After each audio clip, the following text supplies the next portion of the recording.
What's up top 10 fam, hope you're having an awesome day. I'm your host Ayman Hassan and welcome back to another video. Now I've always been so fascinated with stories about kids found living in the wild, like it always baffled me on how they survived as long as they did. Now I know in most cases they're being raised by animals and that was how they did it, but for stories where that isn't the case, I'm like, hello, I'm barely surviving on my own and I'm not even in the wild. I'm pampered by society and here I am. I just outed myself as being a pussy to be honest, but I don't even care. So with that revelation in mind, these are the top 10 scary times kids were found living in the wild. Starting us off at number 10 is John Ssebunya, aka the Monkey Boy. Now John ran away from home at the tender age of 3 years old back in 1988. After witnessing his father murdering his mother, he was terrified he was next, so he thought his best bet was to run into the Ugandan jungle, and so he did. His father's body was found hanged later on after he'd committed suicide, while John was still in the jungle now being cared for by a bunch of velvet monkeys. John can even recall the monkeys coming up to him initially offering him some roots and nuts and some sweet potatoes. They were quite wary of him at first, but when they realized he was a harmless little baby, they took him under their wing and taught him how to travel and climb trees and search for food. We a gang now, whole lot of gang shit. Now Uganda was in the midst of a very bloody civil war at the time, so people were barely going into the jungle. A year later, a woman called Millie was looking for some firewood when she ventured too far into the jungle and came upon a pack of monkeys and John. Millie brought him back to her village and fed him hot food, which made him horribly sick for a few days. He had tapeworms and wasn't in great condition, and doctors agreed he would have died very soon if he hadn't been found. He was sent to an orphanage where they spent 10 years trying to assimilate him back into society. He wasn't house trained, his nails were long and curled, his knees were white from traveling on them all the time, but now he can walk on 2 feet, play football quite well, take pictures and so forth. But the one thing he still can't do is answer emotional questions. Well, he's doing the best he can't do everything. Let's give him the wins where he gets them. Come on people, let's not count the L's. We don't count L's on top 10. Coming in at number 9 is the wild girl of Sham Deo. Now in 1731, Marie Angelique Memi Leblanc walked into a village wearing animal skin and holding a wooden club. She was anywhere from 10 to 19 years old at the time, but she was abnormally strong. When she ran back into the trees and locals lured her back out, she spoke only through animalistic squeaks and ate only raw meat that she skinned herself. She'd usually kill something just on the spot and eat it, and showed a lot of rapid sideways eye movement, which is what people usually do after they've lived in a state of permanent alertness for a very long time. Which makes me understand animals a lot more, just FYI. Anyway, according to a few sources, she was brought to France from Canada and reached Marseille smack dab in the middle of the bubonic plague epidemic. This is just not a good vibe. Now that should have killed Marie, but it didn't because she ran away walking thousands and thousands of kilometers into the forest. She's the only feral child in history to have survived 10 years in the wild without any irreversible deterioration of mind or body. Another W for you, Marie. Surprisingly, she wasn't raised by wolves or any kind of animal. She survived completely on her own. She would use her club and other things to fight off wolves around her and other predators. When she was brought into society, she actually ended up learning how to read and write and speak French. She went on to become a nun and died moderately wealthy, so honestly that was the best glow up if I ever saw one. You go, Marie.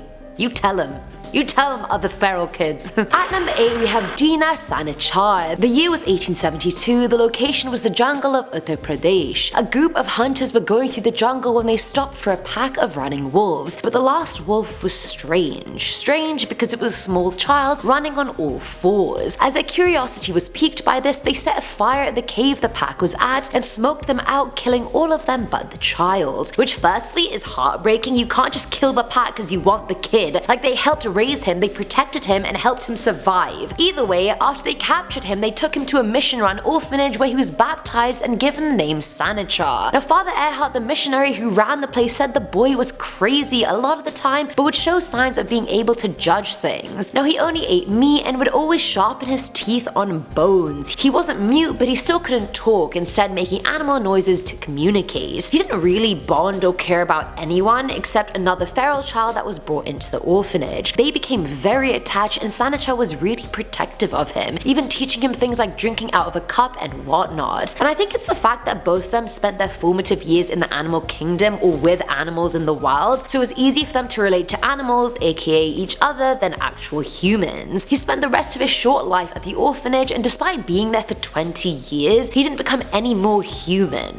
He could walk on 2 feet but preferred being on 4, dressing himself was the hardest task he could do, and he would still smell all his food before eating it and continued only eating raw meat. The only human thing he actually adopted was chain smoking, which I'm so sorry, that's like the worst thing he could have adopted. Like, we have so many better traits than chain smoking. I'm sorry, Sanichar, I'm sorry. Filling our number 7 slot is John of Liege, the first ever case of a feral child recorded in English ever. Now, during the 17th century, villagers in Belgium saw something moving around with their pigs and cows at night. They wanted to capture it, but it kept evading all their traps until one fine day, when they finally captured it and realized the creature was a human. Apparently, John was quite young when soldiers came into his village and everyone fled into the woods, but John ran deeper into the woods than everyone else, and despite hearing voices calling his name, he dismissed them as the soldiers' voices and stayed hidden. And for some odd reason, John just stayed in the forest for years and simply lived off roots and fruits. Roots and fruits, but I'm not a rapper. Now, the winter he was found, he was hiding among farm animals to share their warmth, because that winter was Canada level bad. When he was found, he had already lost the ability to communicate and didn't know how old he was, but his sense of smell had heightened. Like a dog, he could smell roots and fruits that were quite far away from him. One woman took pity on him and decided to semi-adopt him, and John got so attached to her, he would follow her scent when she went to work and try and find her, which is actually quite cute. But over time, he did acclimatize to society and learned how to speak again and lost his crazy sense of smell. Now at number 6 is the leopard boy. Back in 1912, in a remote Indian village, a 2-year-old boy was taken away by a leopardess. Now, I don't know if taken away means she kidnapped him or he was just out alone and she adopted him, I don't really know. Either way, the boy spent 3 years living in the jungle with this leopardess as his mom until she was shot by a hunter. The hunter found her 3 cubs defenseless, one of them being this now 5-year-old little boy. After a lot of searching, he was returned to his family, but the years in the wild had obviously changed him. He would only either squat or run on all 4s, but even that, he did it faster than a man running on 2 feet. His toes were bent upright, like right angles almost, his knees were covered in hard calluses, and his toes, fingers, and palms were covered in this strange, tough, horny skin. He basically fought with anyone that approached him and would only growl. He did learn how to speak later on in life and walk on 2 feet, but unfortunately became blind from cataracts soon after, and that was the end of our leopard boy. And this one's really interesting because I feel like kids in the wild are usually raised by wolves or monkeys, never a leopard.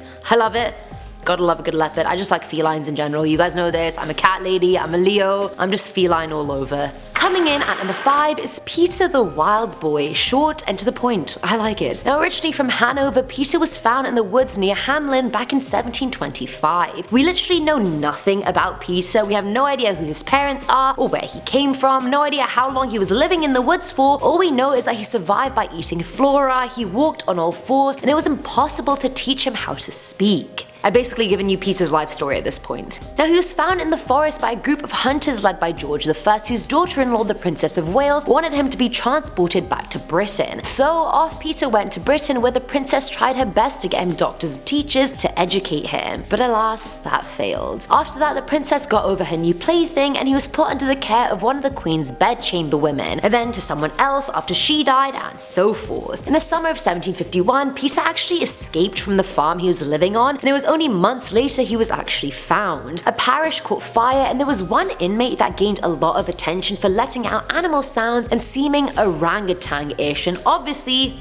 twas Peter. Our Peter. Peter. Rookie mistake. Now, they returned him to the farm, where they then made him a leather collar like a dog in case he ran away again, but he didn't and ended up dying at the age of 70. I feel like you shouldn't put a collar on a boy. That's just so demoralizing and just condescending, like he doesn't need a collar. At number 4 is the boy who kept running. Victor of Aveyron was a feral child who was found at what people speculate was 12 years old. It was just somewhere around the going through puberty age, which is a range. Anyway, according to Jean-Marc Gaspard Itard, at birth Victor was a normal child, but after being continuously neglected by his alcoholic parents, he ran away into the woods in Aveyron. And I know I'm butchering that word, I know. He was spotted there in 1794, and 3 years later a few hunters spotted him but were unable to catch catch him since he climbed a tree. They did eventually get him and brought him to a nearby town where a widow offered to take care of him, but he said F that and escaped again. He was spotted on and off after that, but then in January of 1800 he came out of the woods on his own accord. He couldn't speak at all, he was covered in scratches and bruises, and only liked a certain type of food. Jean-Marc was a medical student that basically adopted Victor and published reports and studies on him. His behavior, his likes, how he learned, how fast he learned, etc. He wanted to educate him and assimilate him into society, and he spent his whole life trying to do just that. Victor refused to be bathed or touched and would even burst into violent outbreaks often, but he had acute hearing. He wouldn't bat an eyelid if he heard a gunshot, but a walnut cracking? His ears would perk up like a cat. Jean-Marc helped him out of all those habits, but he never got past a rudimentary level of learning. He did have some emotional understanding, however, because when the housekeeper was crying over the loss of her husband, Victor stopped everything he was doing and displayed consoling behavior towards her. He sadly died at the age of 40. Filling our number 3 slot is Oksana Malaya. Born in November of 1983 in Ukraine, Oksana's parents were huge alcoholics and negligent as hell. They simply could not and did not care for her, so much so that one night when she was 3 years old they left her out in the cold and had no idea they did it. She crawled around on the streets and saved her own life by finding a dog kennel nearby and crawling inside and falling asleep with the pups. She was found living in the kennel in 1991 after being with the feral dogs for 6 years. She ran on all fours, as you can imagine. She bared her teeth and barked when she felt threatened, panted with her tongue out when she was happy, and took care of her hygiene like a dog would. That's not a hygienic way at all, let's be real. The only sort of communication that she could muster was yes and no, which is still better than nothing. Social services brought her to a foster home for the mentally disabled, and she went through years of therapy and education, and it worked. Woohoo! We love a good happily ever after. By adulthood, she had learned to speak fluently and well, she lessened her dog behavior, and now works at a farm and even has a boyfriend. I don't even have a boyfriend. She's doing better than me. Oksana, you go, girl. You go. I'm like everyone's biggest fan on this list. I'm like, yes! Now at number 2 is Marcos Rodriguez Pantoja. At 7 years old, Marcos was sold to a goat herder by his father for money, and so the herder brought him to the cave he lived in. When the goat herder died, Marcos lived alone in the cave and would trap rabbits for food just as the goat herder had taught him. Like, first of all, what the hell, Dad? You're selling me to a goat herder? As if, put some respect on Marcus's name. Now one rainy night he found shelter in a cave where he slept with a bunch of wolf pups and soon befriended the adult wolf who would often give him food. He continued living well till 1965 when the civil guard found him after 11 full years of living in complete isolation. They forcibly moved him by gagging him, and he was obviously howling like a proper wolf. When he met his father again, the only thing his father said to Marcus was that he was angry he had lost his jacket. I'm sorry? I hate him so much I would legit kill the dad. How dare you say that to him after 11 years in the wild? I will kill you, I'll find you and kill you. He was then taken in by nuns and priests who taught him how to eat and talk and dress again, which I don't know how he actually achieved after spending that long in the wild, but wow, kudos to them, he actually did. They did it. Marcus was snaked a lot and scammed by people since he had little to no financial and cultural sense. So people were just scamming him left, right and center, and he was just taking it. These days he's sponsored by a Dutch family and often talks at city councils and organizations about his experience. Again, go you, Marcus. And finally, at number 1 is Sham Deo. Back in 1972, in a forest in India, a 4-year-old boy was found playing with a group of wolf cubs and was basically just acting like them, a little wolf cub in his own right. Now he had extremely long, hooked, claw-like fingernails, sharpened teeth, calloused hands and knees, and bizarrely enough, he craved blood. He loved chicken hunting for some reason and had closer friendships to jackals and dogs than he did to any human throughout the course of his life. When he was found, he was taken to the village of Narayanpur, where he never learned to speak, but he did learn sign language, which is still something. It took the villagers 5 ever, but they managed to wean him off raw meat and blood, and then he actually only ate actual human meals, which if you think about it is just cooked meat instead of raw meat, if we're being honest. By 1978 he was moved to Mother Teresa's home for the destitute and dying in Lucknow. There he went from being Sham Deo to becoming Pascal. Like hello, you can't keep renaming the poor boy, he already has enough things on his plate, he's been through enough. And he basically stayed at the home till he died. And that's it for today's video, guys. There are just so many cases of kids living in the wild, it's actually insane, and how they learn the behavioral aspects from animals is so interesting. Like my mind is blown, but I also took psych so I know how it comes about, but still, it's so interesting. Let me know what you guys thought below, and as always, I'm your host Ayman Hassan, and I'll catch you in the next one. Bye!